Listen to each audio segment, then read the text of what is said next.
get by. It resides between my eyes. Walked through the fire, came out better on the other side. See, life's like a beach if you find the sand. And right now, I feel like 100 grand. You are listening to Inspired Insider with your host, Dr. Jeremy Wise. Jeremy Wise here. I'm the host of Inspired Insider podcast. This was actually a special episode where I'm on a panel with a few other top podcast hosts interviewing a very special guest. So stay tuned. And before we get to the interview, this episode is brought to you by Rise 25. At Rise 25, we help businesses give to and connect to their dream 100 relationships. And how do we do that? We actually help you run your podcast. We are an easy button for you, any business, to help launch and run your podcast. We do strategy, accountability, and full execution of your podcast. And you know, for me, the number one thing in my life is relationships. I'm always looking at ways to give to my best relationships. And I found no better way to do that over the past decade than to profile the people and companies I most admire on this planet and share with the world what they're working on. So if you've thought about podcasting, you should. If you have questions, you can go to rise25.com to learn more. Also on the podcast, you could check out an episode we did on the 5 different types of podcast episodes you must create. So check that out and get ready for the episode. Dr. Jeremy Wise here, founder of InspiredInsider.com. I'm joined by a panel of some of the top podcast hosts around. And before I introduce today's special guest, Michael E. Gerber, the E-Myth, we'll introduce our hosts. And David, why don't you start us off? Hi there, David Nilsson, founder of Doxa Talent and the host of the Future is Borderless podcast, where we highlight thought leaders and entrepreneurs from around the world. And I'm Josh Hadley. I'm the host of the Ecom Breakthrough podcast, where I interviewed the top business leaders in e-commerce to help share actionable steps that our audience can take to grow from 7-figure ecom businesses to 8 figures and beyond. And I'm Michelle Prince, host of the Power of Authority Spotlight, where we shine the light on business owners, entrepreneurs, leaders who are building a brand, they're building a platform, and they're using their story to build their authority. And I am Tom Foster. I do the World of Marketing podcast, and I own Foster Web Marketing. We build websites for lawyers and doctors. And I read your book years ago. It was one of the most inspirational books I've ever read. I'm an entrepreneur, and I sunk my teeth into your book, Michael. It was one of the first ones that set me on my journey. So I am like hero worshiping right now. So it's really an honor to meet you, sir. I feel like this happens every other interview, Michael, that someone mentions your book is, the foundation for them starting. So truly foundational. So as a proper intro, Inc. magazine calls today's guest the world's #1 small business guru. He's an entrepreneurial and small business thought leader who's impacted the lives of millions and millions of small business owners and hundreds of thousands of companies worldwide for over 40 years. Michael E. Gerber is the author of the New York Times mega bestseller, not just bestseller, mega bestseller for 2 consecutive decades, The E-Myth Revisited, and 9 other worldwide best-selling E-Myth books concerning small business, entrepreneurship, leadership, and management. And his mission is to transform the state of small business worldwide, which he's done. Michael, thanks for joining us. My delight. By the way, the readjustment of your script. Okay. It's now 32 E-Myth books strong. 32. Awesome. That is fantastic. Congratulations to you, sir. Thank you. You just had one with Austin Clark, who I know, a launch of that book for in the pest control space. Love it. And we promoted that event that you guys did together. So that was awesome. Austin's a sweetheart. He's great. So David, why don't you start us off? The first question. Sure. Well, first, Michael, I will say, similar to Tom, one of the first books I read when I started my entrepreneurial journey and was struggling because I was that entrepreneur that wanted to reinvent everything and change it constantly and paid a little attention to process and procedures. And I just thought it was a fantastic book and inspirational for me in terms of how to evolve as a business owner. And I guess along those lines, I would ask, when you first wrote the book, I'd be curious, what was the sort of overarching message you were hoping to convey? And then how has that changed since then? If you look at how the world has evolved, how or has it changed? Well, first of all, let me correct something, an assumption you've made, that the world has evolved. Everybody believes that the world has evolved. It hasn't. The world has devolved. In fact, we are in worse shape today than we've ever been. So then what has evolved? Well, technology has evolved. Technology provides us with many tools that we didn't have or even imagined having then when I wrote my book. But what's interesting about those tools is that they are in themselves systems. And they are purported to be systems that will transform the state of a business. The truth is, without what I've written in my core book, nothing will evolve. It will devolve because the systems themselves will be thought to be the marketed difference that makes the business different. I'd like to add that it's not about making the business different. It's about making the business right. And the only way one can make the business right is to make the people right within the business who don't understand why right, the word right, and what the word right really means.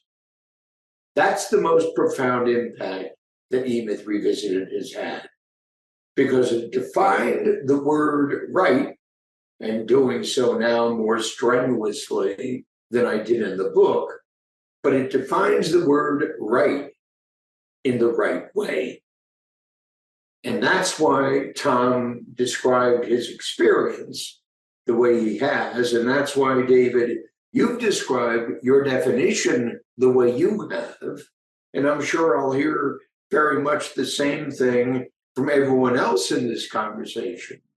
And please hear me when I say that that's not my narcissism speaking. That's my realization speaking. That's what that book meant and means and will always mean. And it will mean that forever. You know, Michael, I'm amazed with the book that you wrote, E-Myth, and because it is a timeless principles that are going to impact generations to come. And I look forward to my children and my grandchildren being able to read those principles. As an e-commerce business owner, and as I speak with other e-commerce business owners, there's kind of this myth that people believe that they could do it all on their own, right? And what they do is they build a team of a lot of VAs that are surrounding themselves, but they are still the core function of the business. There's a quote from your book that I want to read real quick and get your take on it. If your business depends on you, you don't own a business, you have a job. And it's the worst job in the world because you're working for a lunatic. So, Michael, can you provide some additional insight as to if you are still working in the business, why you don't actually own a business? Well, you have to understand that oftentimes my statements are stronger than they need to be. Oftentimes as well, they're not strong enough. But I understand, take that quote, working for a lunatic, and you might change it to be working for an idiot. And it's that idiot that I attempt to transform. And the only way in the world that idiot is going to be transformed is if he or she doesn't persist being that idiot in the way they think about who they are, why they do, what they're there to create, and how it's going to be created if, in fact, they grow beyond their idiothood.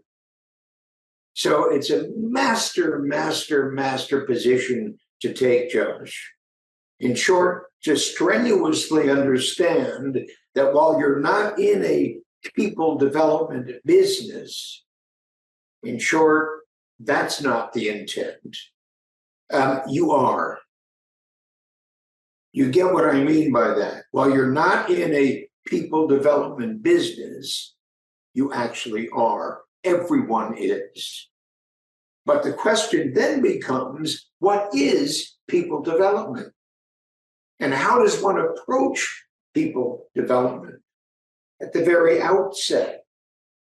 And that is in the positioning of who you are and what you do. So the most critical process in what I describe, how many of you have read Beyond the E-Myth? Yes, I've read it. Mm-hmm. Well, congratulations, Josh.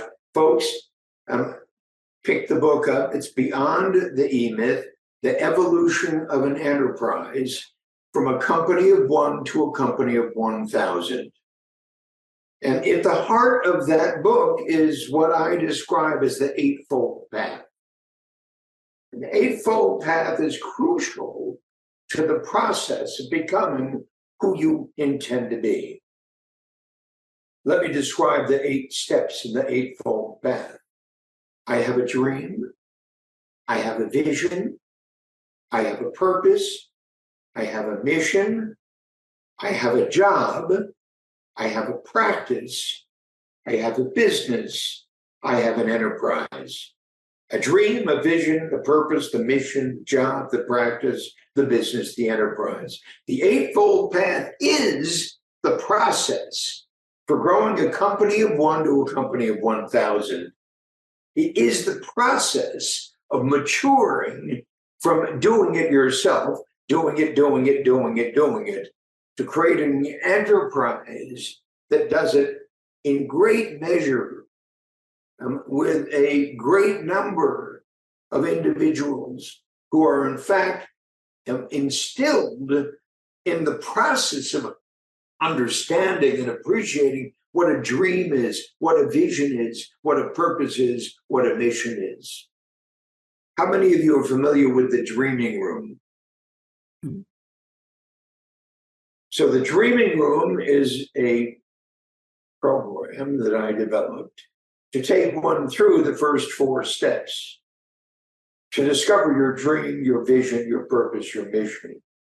If you fail to discover your dream, I'm saying, you'll never discover your vision. If you fail to discover your dream, I say, you'll never discover your purpose. You follow me? And follow me. First this, then that, then that, then that.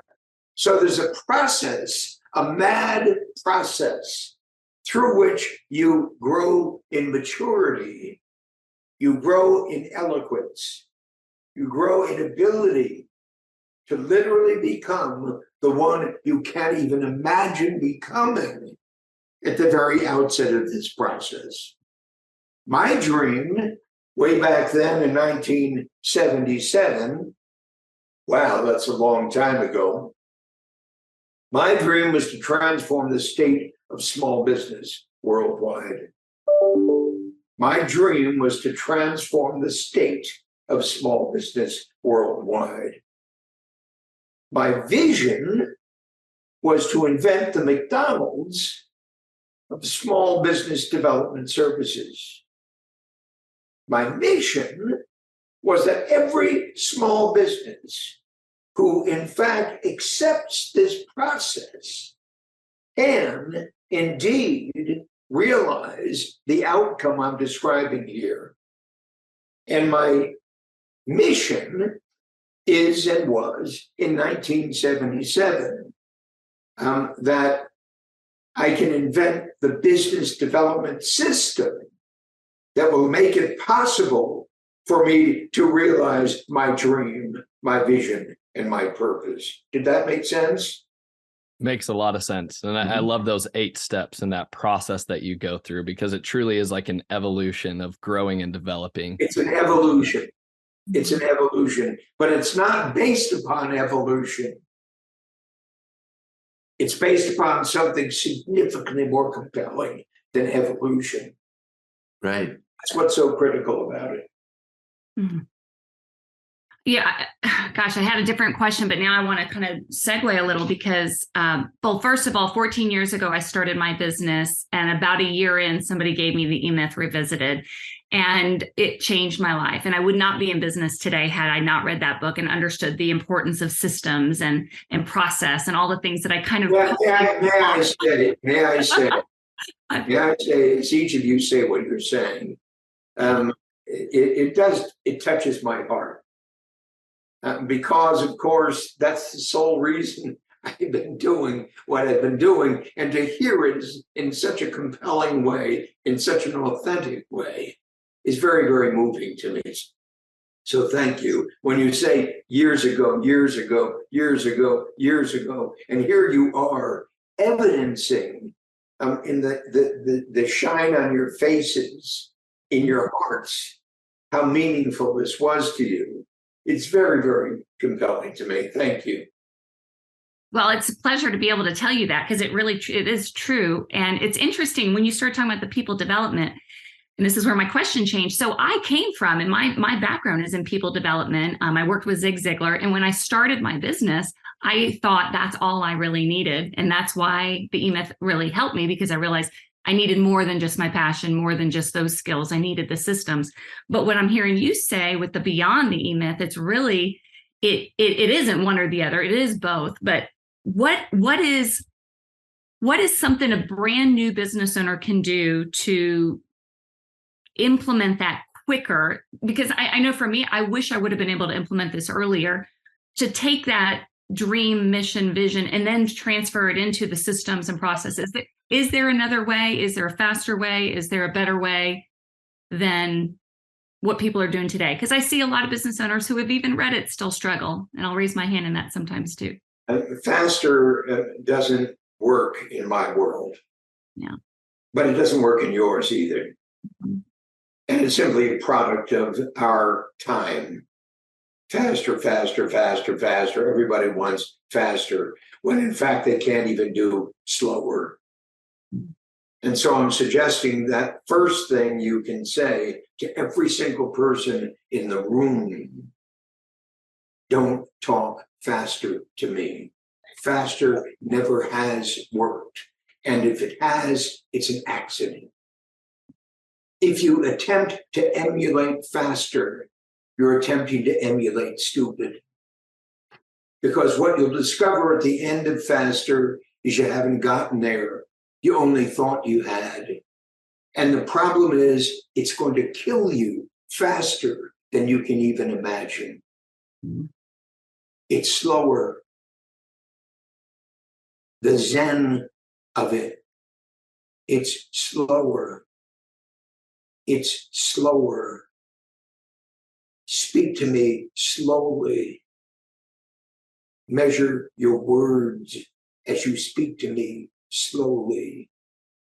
Take this in slowly. Practice it slowly, definitively, honestly, earnestly, with all of your being. As you go into the martial arts, there is no you get there faster. Stupid. It's impossible. You understand? You've got to do this 1,000 times. You've got to do this 3,000 times. And you've got to do this 3,000 times artfully. So artfully that you can't even conceive of how you got to this point of doing this 1,000 times, 10,000 times. A gentleman who's one of my co-authors told me that he reread the E-Myth Revisited 39 times.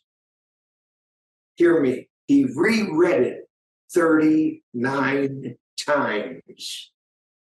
That he never would have been able to do it so artfully had he not reread it 39 times. You say that to somebody who's in a hurry. You follow me, Michelle? It's going to happen. Yeah. Michelle, you follow me? I do. Understand, you're not actually attempting to teach them how to do it faster. You're attempting to get it faster yourself. Mm-hmm. because they're making a demand on you faster, faster, faster, Michelle. And because you're concerned you're not going to be able to sustain your relationship with them unless you respond to them in kind, you're forced to look for faster. Hear me, be the artful one who looks for slower. In every single thing you do, be the artful one who looks for slower and speak it more slowly, more definitively, in contradiction to their requirement for you to go faster. Wow. It's the best thing I can say to you. No, that's great advice. Thank you. Thank you for that. That's You have great. no idea. You have absolutely no idea the profound impact that will have on the people who work with you as they slow down, as they give themselves up to the pace of art. You don't get art done quickly. You do it, and you do it, and you do it, and you do it, and you do it, and you do it, and you do it, and you do it, and you do it, and you do it, and you do it, and you do it, and you're still a slob. You're still a jerk. You're still a beginner.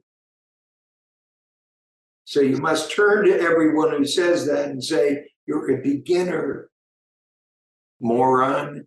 You're a beginner. Don't you dare ask me for a quick solution to become an artist. Don't you dare ask me for something that's impossible to give. Now, let's all slow down.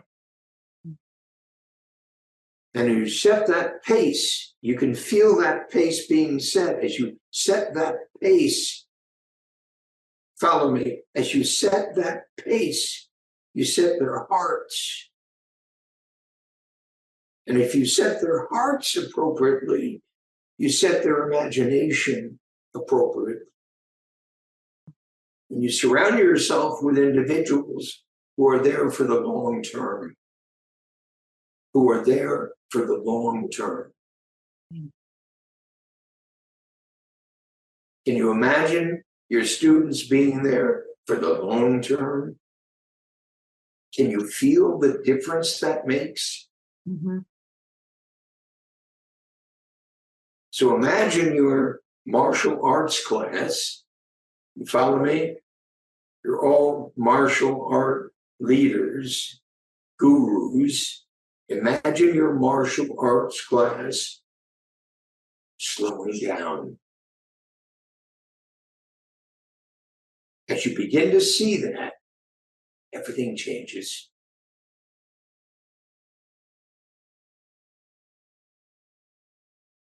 Well, Michael, that is fantastic. And man, you are such an inspiration. You are the foundation.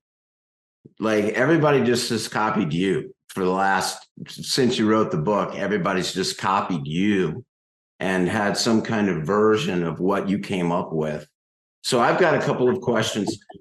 One is, how were you inspired to do it in the first place? Did you have a business that you were like, I'm an idiot, I got to help other people? Were you observing others, friends, or your family? Or what inspired you to go write the book in the first place?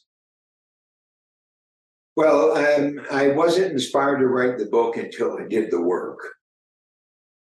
So working for 10 years with small businesses at the request of a very close friend of mine who had an advertising agency in Silicon Valley. And he had small business clients. And he told me about his problem with one particular client. And he asked me if I would come visit that client to help him fix the problem he was having. And I said to my friend, and my friend's name is Ace Remus, and Ace is still a friend, and he's my sister's husband. Ah, very good. And I said, Ace, I don't know anything about business. I have no idea how I can help. He said, Michael, you know more than you think you do. Just come with me. Let's meet the guy and let's see what happens. So being the agreeable sort that I am, and I laugh when I say that, being the agreeable sort that I am, I said, okay, sure, let's go. So I sat down with the guy, and Ace then immediately said, guys, I'm going to take off. Get to know each other. I'll be back in an hour to pick Michael up. First thing the guy asked me, as he looked at his watch, so what do you know about my business, Michael? Nothing. Because I didn't. And I wasn't interested in asking Ace anything about the business. And he said, well, what do you know about my product? And I said, less than that. And he really looked discomfited. Well, if you don't know anything about my business and you don't know anything about my product, how in the world can you help me? I said, I haven't a clue. I told Ace that. Ace said he thinks I can, and we're here to meet to find out how. So the best way I know to do that is to get to ask you questions and to preserve the answers that you give me. So let's get started. And that's what we did. I began to ask him questions, and he began to answer them. And gradually, over a very short period of time, it became obvious to me why the guy had the problem the guy had. It wasn't that I didn't know about his business. It wasn't that I didn't know about his product. It's that he didn't. It became so transparent. In any case, that's how this all started. And I solved that guy's problem. Ace asked me to meet with the second client and then the third client. And that's how I got into the business I'm in. It's very good. Because I began to realize that Ace didn't know what business he was in. And Ace didn't understand his product. Because Ace, in the advertising business, was selling something that he shouldn't be selling because he was selling it to people who needed something completely different. And that completely different is what I set out to create. Michael, I have a question. You said something a few minutes ago that just was really got me thinking. First of all, I will read. Wait a second, David. Tom had several questions he wanted to conclude. So can we do that? Thank you. The other question I had is, you've written many books, and it is amazing to me. How do you stay inspired? How do you keep your brand so fresh over all of this time? How have you done that? How have you had the mental, how have you done it? It's just incredible. My hat is off to you. How have you done that? Been able to keep that brand so strong and so fresh? Well, you have to appreciate the question we became immersed in with Michelle, that the problem is so difficult to solve because the problem represents a problem with the development of human life. Yeah. every aspect of human life beyond anything we've ever addressed before. So it's not how do I stay interested in it? It's how does it stay interested in me sufficiently to keep me alive, working on it to the degree that's needed. Because, Tom, let me say that my greatest problem is that the problem is bigger than any one of us. And that's what has arisen in the work that I do. The problem is bigger than any one of us. I can't even begin to challenge the weight, the size, the measure of the problem to the degree called for. I simply don't have it within me sufficiently to uncover the complexity of it and to approach it in the simplified way it calls for, demands.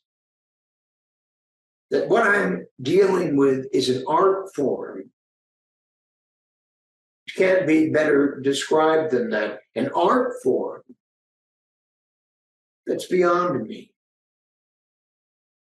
And because it's an art form that's beyond me, beyond you, beyond any of us, it represents a challenge. A challenge that I welcome every single human being on the planet to engage with. And that's what has kept me connected to it.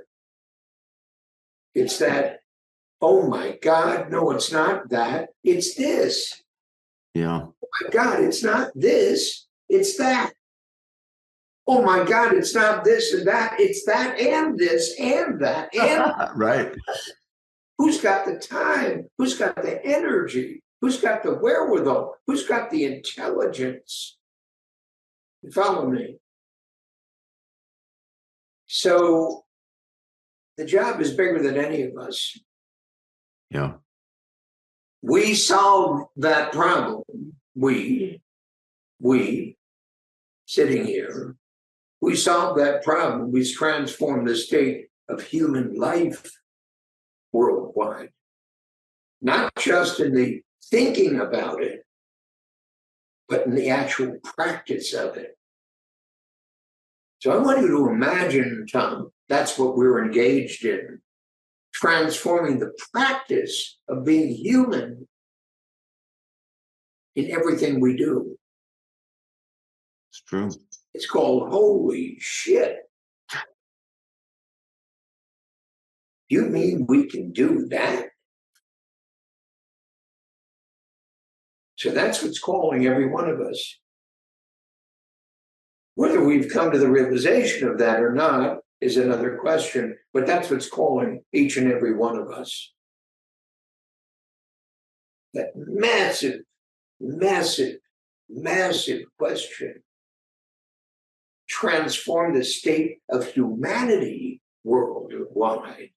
Let me ask you a question. You're talking about transforming humanity. I want to just talk about the transformation of an individual entrepreneur. And you actually brought this up a minute ago with the Beyond the Myth. You said 1 to 1,000. And I think about the transformation or the evolution that an entrepreneur has to go through during that time period as being massive, because in the very beginning, we are chief cook and bottle washer, and everything does depend on us. And as we grow, we have to learn how to trust our team, delegate, build our team, all those things. What advice would you give someone who is sort of in the middle there? They're starting to make that transition and finding it difficult like all of us. Quit. Do you say quit? Quit. Stop. Start over again. We're going to start at the beginning. Start over. End your business. it's not going to succeed anyway. You're not going to succeed anyway. Quit. Start at the beginning. And when I say that, understand how harsh that is in one respect, because hope, hope and need and all the things that live in that question says, oh, come on, come on, come on. I'm saying stop, quit, start anew. We're going to start working on you as a human being first, long before we ever get to becoming an entrepreneur. First, you as a human being, David as a human being. And that's what we're going to do. That's the work. Now, were we to discover that, were we to have the patience for that, were we to design, build, launch, and grow that, something absolutely miraculous would occur. So I'm saying if we were to start this whole thing with high school kids, the very first day of high school,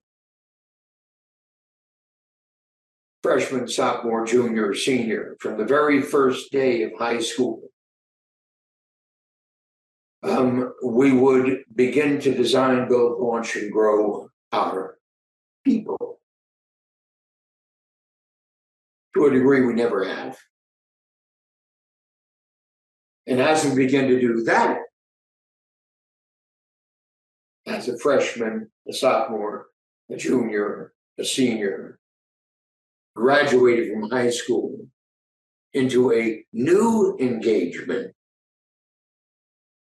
of 4 years. Now we're working on our human being for 8 years in an intelligent, extraordinarily devoted way. Can you imagine the person we'd be facing 4 years after graduating from high school? You can't even begin to imagine who that person would be. You follow me? But only then would they be ready to begin. But I'll guarantee you, significantly fewer of them will begin to be entrepreneurs. Thank God. Michael, on that note, one of the things as you begin to scale a business and as you go from 1 to 1,000 to an enterprise, you're going to have to work with people, right? And we talked about people development. In your decades of experience, do you have any advice or tips when it comes to finding and hiring A-level talent for your business? Well, that's obviously a system. Obviously, how you select the people you hire, what you put them through before you ever bring them aboard, how you determine their makeup before you ever bring them aboard. Create a method for that madness. And the people you bring aboard will be immensely different than the people you're bringing aboard today. What is that military group? The elite military Navy. The Marines? U.S. Navy SEALs. Oh, okay. They're elite. They're okay too. Think about U.S. Navy SEALs for the moment. The SEALs put people through living hell before they ever get to become a beginner, a Navy SEAL. And yet, 90% of those who become a Navy SEAL drop out before they become a Navy SEAL. 90% drop out before they become a Navy SEAL. And the ones who become beginners have been through an immense amount of development before they're ever qualified to go through the first stages. And then the Navy SEALs put them through living hell. Put that down, through living hell. Challenging, challenging, challenging, challenging, challenging, challenging, challenging, challenging. You follow me? That's your job. Hear me. How do you expect them to become stars? Challenging, challenging, challenging, challenging. So that's the process. It's so far beyond anything we do. It's so far beyond anything anybody expects to do, believes they need to do, wants to do. Because none of the people in your organization have ever been through it. Challenging, challenging, challenging, challenging. How do you expect them to bring aboard people who will do it? They won't. Why would they? Challenging, challenging, challenging, challenging. You understand the danger that creates for your people? So you've got to start this over here. You see where I'm putting you got to start this over here. There are two organizations within your organization, every single one of you. There is Old Co. and there is New Co. You're not here to grow Old Co. You're here to grow New Co. And New Co, N-E-W, capital C-O, Old Co, O-L-W, capital C-O. Old Co is the past. New Co is the future. You're here to design, build, launch, and grow New Co. That's your Navy SEALs. Yeah. The question then is, do you have the measure in you to design, build, launch, and grow your Navy SEALs? Hear me, that's not an easy question to answer. Unfortunately, it is, because we don't really ever address it. You know, give me a break, Gerber. Give me a break. I don't even want to create a Navy SEALs in my business. But that's what it takes. That's what it takes. So you're going to work on New Co while you go to work on Old Co. And you're going to work on Old Co to keep it from failing. But it's not the future. Yeah, Michael, I think it's an important mindset shift that the listeners take of, you know, with your analogy of Navy SEALs, and that's the type of talent that you need to be developing for your business in order to grow it to that New Co. So I really appreciate that. And I hope our listeners go back and re-listen to that.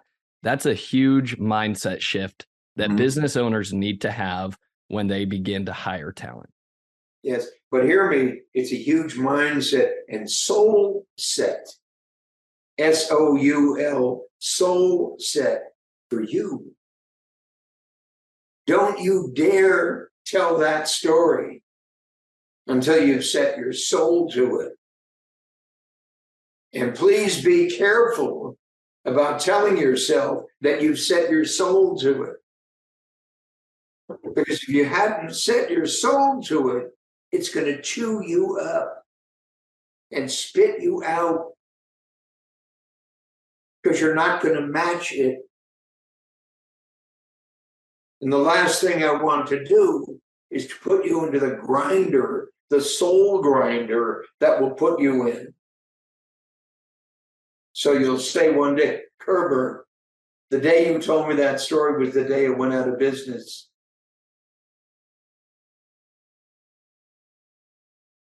Michael, I have a question. I'm curious. So we all know you because we've read your books. And how has being a published author, when you first set out, how has being a published author helped to build your authority and really helped to establish you as the expert? And follow on to that, would you recommend that other business owners follow that same path? My books have set the soul for our business, without question. My books have set the soul for the creation of our business, for the development of our business, for the activation of clients for our business, for the communication of our business. Our books have set the soul for the soul of our business. So yes, without a doubt. And I didn't write my book until 10 years into my business. You follow me? Yes. What was the further end of that question? Would you recommend that other business owners, because that's really opened up so much opportunity for you, would you recommend other business owners, as they've evolved and grown into their business, learning things, that they share that also in a book and leverage being? Well, you see that everybody has. There's no question about it. That you look at those other guys who have, in quotes, copied me. They've copied me by writing their version of my book. Now, please, again, that's not my narcissism speaking. It's just true. They've copied me by writing their version of my book. So I can only say that, yes, writing a book about that, I believe, is a critical piece of the puzzle, because the means through which you communicate to a larger and larger and larger audience, and then doing that through podcasts, as we're doing now, enables you to share that message, open that marketplace, read the book, stupid, et cetera, et cetera, et cetera, et cetera. And of course, the book says then what to do next, obviously.